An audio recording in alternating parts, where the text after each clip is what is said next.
Hello दोस्तों, मैं दिनेश आप सभी का यूट्यूब चैनल पर स्वागत करता हूं।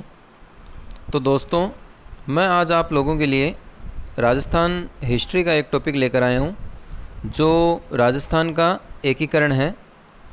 तो मेरा ये मानना है, यदि आप ये वीडियो देखते हैं तो इसके बाद 80 से 90% जो है आपके क्वेश्चंस जो हैं वो गलत नहीं होंगे, क्योंकि मैं आज आप लोगों को ऐसी ट्रिक बताने जा रहा हूँ जो आपने पहले कहीं नहीं पढ़ी होगी। तो चलिए शुरू करते हैं।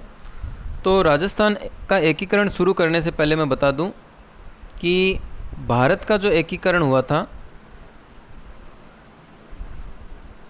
उस समय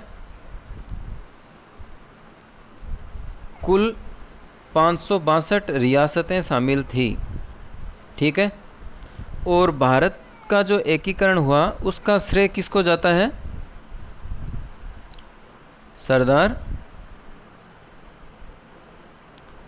वल्लभ भाई पटेल को, ठीक है। अब आते हैं राजस्थान के एकीकरण में। तो राजस्थान का एकीकरण का श्रेय भी इन्हीं को ही जाता है, ठीक है।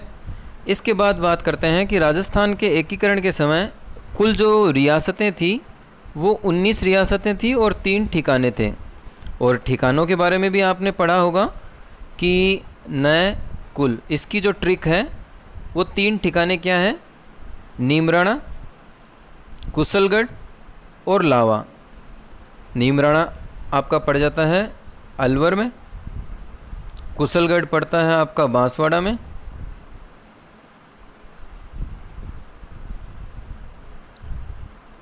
ठीक है, और लावा पड़ता है जयपुर में, ठीक है। तो ये 3 रियासतें थी, ठिकाने थे और 19 रियासतें थी। तो चलिए इसकी अब अपने ट्रिक भी देख लेते हैं। तो ये मैं एक राजस्थान का मैप आपको बना के बताता हूँ।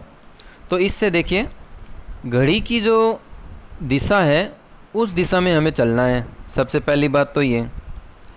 और शुरू कहाँ से करना है? पहली जो रियासत थी, पहला जो चरण था, राजस्थान का एकीकरण कुल 7 चरणों में कंप्लीट हुआ, फर्स्ट से लेकर 7 तक।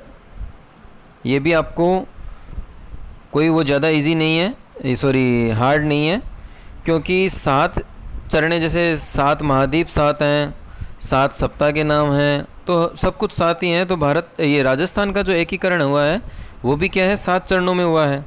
इसमें कोई दो राय नहीं है, कोई दिक्कत भी नहीं है। अब क्या है कि घड़ी की दिशा की डायरेक्शन में हमें चलना है। तो देखिए, पहला चरण जो है उसके अंदर 4 रियासतें थी। 4 कौन कौन सी? ABCD, अलवर, भरतपुर, करौली और धौलपुर, ठीक है। राजस्थान का मैप जो है वो आपको इससे पिछले वीडियो में आपको क्लियर हो गया होगा। फर्स्ट या सेकंड जो वीडियो है उसके अंदर आपको राजस्थान का जो मैप है वो ट्रिक की हेल्प से आप पूरा बता सकते हैं। तो अलवर कुछ यहाँ पर है, भरतपुर यहाँ है, करौली यहाँ है और धौलपुर इस एंड में है, ठीक है। तो ये 4 रियासतें जो है पहले चरण में शामिल थी। दूसरा जो चरण है उसके अंदर 10 रियासतें और शामिल हुई। तो दूसरा चरण, पहले चरण को नाम दिया गया मत्स्य संघ, ठीक है। दूसरा है, ये पूर्व में पड़ता है, तो पूर्वी राजस्थान संघ। तीसरा जो चरण है उसमें दूसरा चरण तो शामिल था ही, 2+1 उदयपुर उसके अंदर शामिल हो गया। चौथा चरण जो है उसमें तीसरा चरण तो था ही, चौथे चरण में तीसरा तो था ही, प्लस 4 जो बड़ी रियासतें हैं, 4 बड़ी कौन कौन सी? जैसलमेर, बीकानेर, जोधपुर और जयपुर। अब इसको याद किस तरह से करना है? JJJB, ट्रिपल J, 3 बार J और B, ठीक है। फिर बात करते हैं पाँचवें चरण की, तो पाँचवें चरण में क्या हुआ, चौथा चरण तो था ही, प्लस इसके अंदर क्या हुआ, मत्स्य संघ को इसके अंदर शामिल कर दिया गया। तो इस तरह से 5 चरण आपके कंप्लीट हो गए। छठा चरण जो है वो क्या है, उसको नाम दिया गया, अब देखिए, पहला चरण तो मत्स्य संघ हो गया, दूसरा चरण हो गया पूर्वी राजस्थान संघ, तीसरा क्यों कौन सा हो गया, संयुक्त पूर्वी राजस्थान, संयुक्त पूर्वी राजस्थान। चौथा चरण जो है उसको नाम दिया गया वृहत राजस्थान, वृहत राजस्थान संघ। और उसके बाद जो पांचवा चरण है उसको नाम दिया गया संयुक्त वृहत। ये जो चरण है इसको संयुक्त वृहत चरण नाम दिया गया। तो इस तरह से 5 चरण कंप्लीट हो गए। छठा चरण जो है उसको नाम दिया गया राजस्थान संघ, और सातवां जो है वो वर्तमान राजस्थान स्वरूप। तो इस तरह से टोटल 7 चरण हैं। अब दोस्तों, जैसा कि मैंने आपको बात की थी ट्रिक याद करवाने की, तो वो देखिए ट्रिक क्या है, वो इस वीडियो का मेन पार्ट है।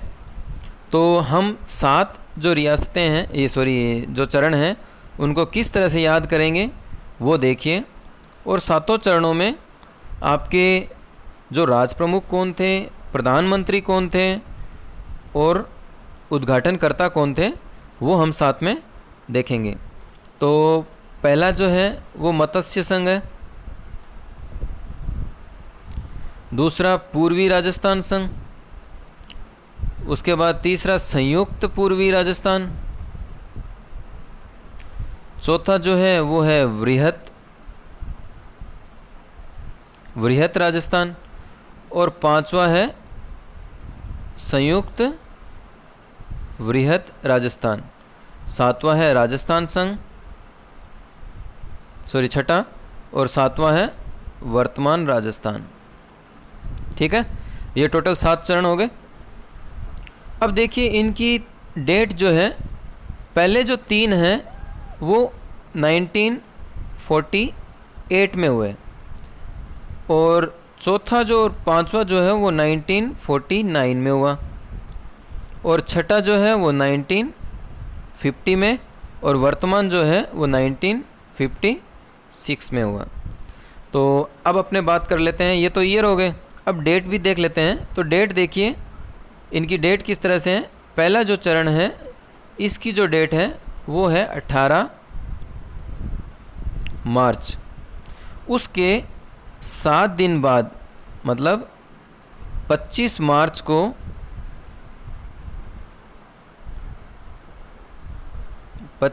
को दूसरा चरण, उसके पहले चरण के 1 महीने बाद, मतलब 18 अप्रैल को। ठीक है, ये तो एक ही ईयर हो गया, तीनों चरण कंप्लीट हो गए। अब चौथा और पांचवा चरण जो है वो 1948। अब डेट क्या है, चौथा जो चरण है वो मेन है, क्योंकि ये वृहत जो है वो 30 मार्च को लागू हुआ। अब 30 मार्च को अपने राजस्थान दिवस भी मनाते हैं, तो चौथा चरण जो है वो मेन चौथा चरण ही है। लगभग इसके अंदर कंप्लीट हो गया राजस्थान का एकीकरण। लेकिन उसके बाद भी देखिए 5वें चरण में क्या हुआ, जैसा कि मैंने बताया चौथा चरण प्लस उसके अंदर मत्स्य संघ शामिल हो गया। तो 5वें चरण की जो डेट है वो आपकी 15 मई है। ठीक है, 1.5 महीने बाद 5वां चरण हुआ। छठा चरण जो है वो आपका 26 जनवरी गणतंत्र दिवस के दिन ये लागू हुआ। उसके बाद 7वां जो वर्तमान स्वरूप जो है वो आपका 1 नवंबर 1956 को क्या हुआ, कंप्लीट हो गया। अब देखिए कुल कितना समय लगा, ये भी देखिए 8 वर्ष 7 माह और 14 दिन। अब आप 14 दिन, कहीं आपको 15 दिन भी मिलेंगे, तो इसमें कोई वो दिक्कत वाली बात नहीं है। 7, 8 और 14, ठीक है यहाँ तक। अब अपने आ जाते हैं राज प्रमुख, प्रधानमंत्री और उद्घाटनकर्ता। तो पहला जो है मैं लिखता हूँ राज प्रमुख,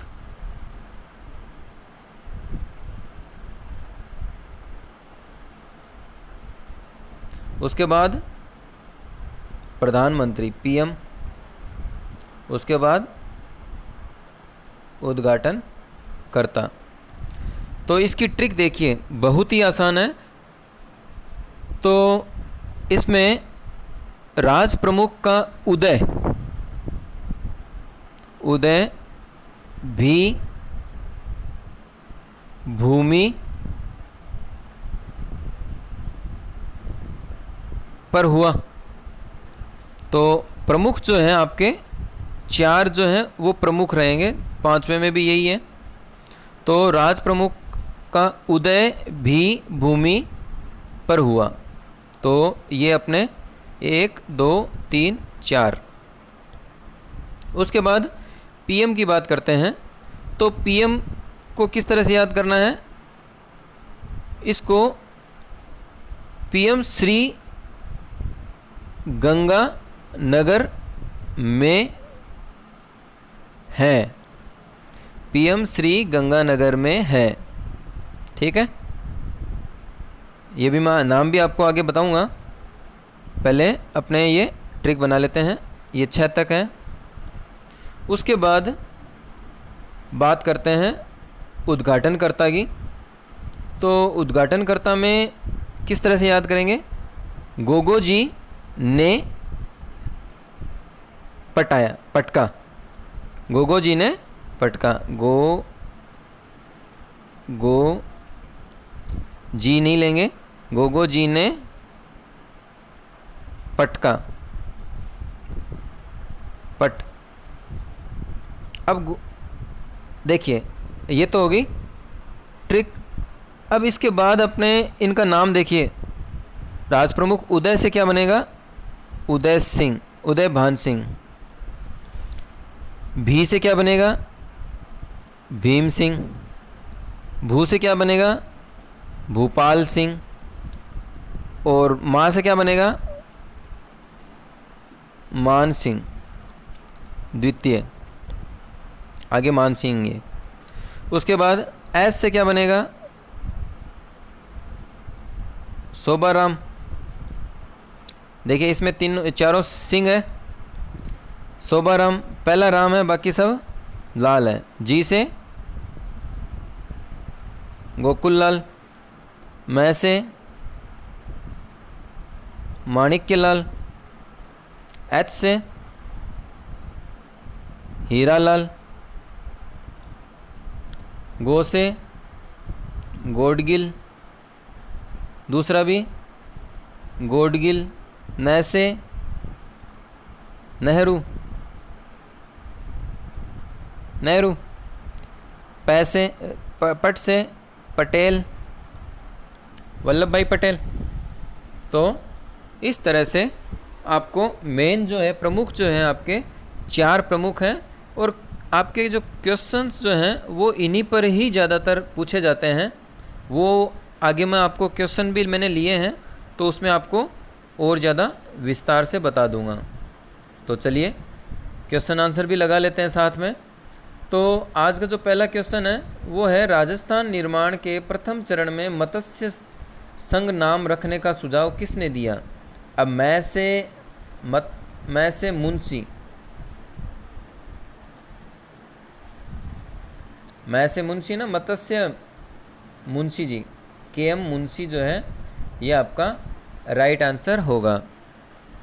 ठीक है दोस्तों, और भी जो क्वेश्चंस हैं उसके साथ मैं आपको थोड़ा थोड़ा बताता रहूँगा। ट्रिक भी देखिए, मत्स्य से मैं, मत्स्य में मैं आ रहा है और मुंशी में भी मैं आ रहा है। तो इसका सुझाव किसने दिया?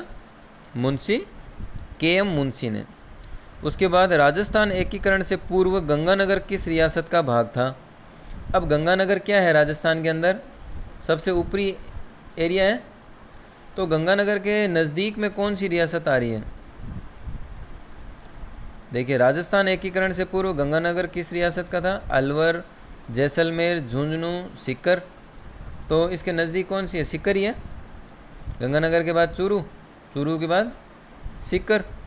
तो सीकर जो है वो आपकी, कहीं कहीं आपको गंगानगर किस रियासत का भाग था, बीकानेर भी लिखा हुआ मिलेगा कई क्वेश्चंस के अंदर। यदि सीकर की बजाय बीकानेर दिया हुआ हो तो वो बीकानेर भी उसका राइट आंसर होगा। चलिए अगला देख लेते हैं। राजस्थान एकीकरण का श्रेय किसे जाता है? तो किसको जाएगा राजस्थान का एकीकरण का श्रेय? सरदार वल्लभ भाई पटेल को जाएगा। चलिए अगला सवाल देख लेते हैं। नेक्स्ट जो है उसके अंदर ये है कि कितनी देशी रियासतों के एकीकरण से राजस्थान राज्य का निर्माण हुआ? तो राजस्थान का जो एकीकरण हुआ वो मैंने बताया 19 रियासतें जो थी वो शामिल हुई थी कुल। अगला सवाल जो है वो देखिए, राजस्थान राज्य के एकीकरण के दौर में सिरोही को राजस्थान में कब शामिल किया गया? अब मैंने क्या 5 तक तो आपको बता दिया, छठे और सातवें के अंदर क्या हुआ था ये भी देख लीजिए। छठे के अंदर क्या हुआ, सिरोही जो है उसको क्या है शामिल कर लिया, लेकिन सिरोही का जो भाग है आबू और दिलवाड़ा उसको क्या है अलग कर दिया गया। और सातवें में क्या है, इनको वापस शामिल कर लिया गया सिरोही के साथ। ठीक है, सिर्फ इतना ही है। आबू और दिलवाड़ा जो है सातवें में, इनको तो अलग कर दिया गया और इनको सातवें चरण में शामिल कर लिया। और साथ में अजमेर भी इसके अंदर शामिल हुआ। ठीक है दोस्तों, तो राजस्थान राज्य के एकीकरण के दौर में सिरोही को राजस्थान में कब शामिल किया गया? सिरोही को कब शामिल किया गया? छठे चरण में शामिल किया गया। ठीक है, छठे चरण में सिरोही तो लिया, लेकिन सिरोही का आबू और दिलवाड़ा क्षेत्र है उसको तो छोड़ दिया। और सातवें में क्या है, सिरोही के साथ आबू और दिलवाड़ा को भी शामिल कर लिया। तो राजस्थान राज्य के एकीकरण के दौर में सिरोही को राजस्थान में कब शामिल किया गया? छठे चरण में सिरोही को शामिल किया गया। बी आपका राइट आंसर हो जाएगा। अगला जो है वो है, ये छठा क्वेश्चन है, निम्न में से मत्स्य संघ की राजधानी कहाँ थी? तो शुरू में सबसे पहले मत्स्य ही है, तो मत्स्य कहाँ होगा? अलवर। ABCD है ना, 4 रियासतें थी, अलवर, भरतपुर, करौली, धौलपुर। तो अलवर को उसको ये मत्स्य संघ की राजधानी अलवर को बनाया गया। तो डी आपका राइट आंसर हो जाएगा। चलिए अगला सवाल देख लेते हैं। इसके अंदर ये है कि राजस्थान का एकीकरण कब संपन्न हुआ? तो फाइनली 1 नवंबर 1956 को राजस्थान का एकीकरण संपन्न हुआ। अगला सवाल देख लेते हैं। आबू एवं दिलवाड़ा तहसीलों का राजस्थान में विलय एकीकरण के किस चरण में हुआ? तो ये भी आ गया ना सवाल। सी जो है 7वें चरण में इनको राजस्थान के एकीकरण में शामिल किया गया, छठे में तो शामिल नहीं किया गया था। अगला सवाल जो है वो है, राजस्थान राज्य के गठन के बाद 1 जनवरी 1956 को राज्य में कितने ज़िले थे? तो जब 1 जनवरी 1956 को राजस्थान में राज्य का गठन हुआ तो उस समय कुल 26 ज़िले शामिल थे। ठीक है दोस्तों, अगला सवाल देख लेते हैं। अगला जो है वो है, राजस्थान एकीकरण के कौन से चरण में जयपुर व जोधपुर रियासतें शामिल हुई? तो मैंने आपको राजस्थान का मैप बताया, उसमें मैंने आपको बताया था पहला, दूसरा, तीसरा और चौथा। चौथे चरण में हुआ ना जयपुर और जोधपुर, जे, जैसलमेर, जयपुर, जोधपुर, बीकानेर। तो चौथे चरण में इनको शामिल किया गया। तो ऑप्शन सी जो है वो आपका राइट आंसर हो जाएगा। अगला जो है वो है मैं अपने डेथ वारंट पर हस्ताक्षर कर रहा हूँ, ये कथन किस रियासत के शासक का है। तो डेथ वारंट जो है वो सबसे नीचे नीचे वाली जो रियासत है ना, कौन सी, तीसरी किस में आएगी, ये बांसवाड़ा डूंगरपुर यही हो गया ना, ये राजस्थान के मैप में ये नीचे नीचे क्या है, बांसवाड़ा है। तो सबसे नीचे क्या है, डेथ वारंट। तो बांसवाड़ा जो है वो आपका राइट आंसर हो जाएगा। ठीक है दोस्तों, मैं नेक्स्ट वीडियो में भी आप लोगों के लिए राजस्थान एकीकरण से जुड़े हुए कुछ और महत्वपूर्ण क्वेश्चंस जो हैं वो लेकर आऊँगा। वीडियो आपको अच्छा लगा तो लाइक कीजिए, और इससे जुड़े हुए और जो सवाल हैं वो भी हम नेक्स्ट वीडियो में डिस्कस करेंगे। तो आज के लिए इतना ही दोस्तों, थैंक यू। वीडियो अच्छा लगा तो लाइक कीजिए।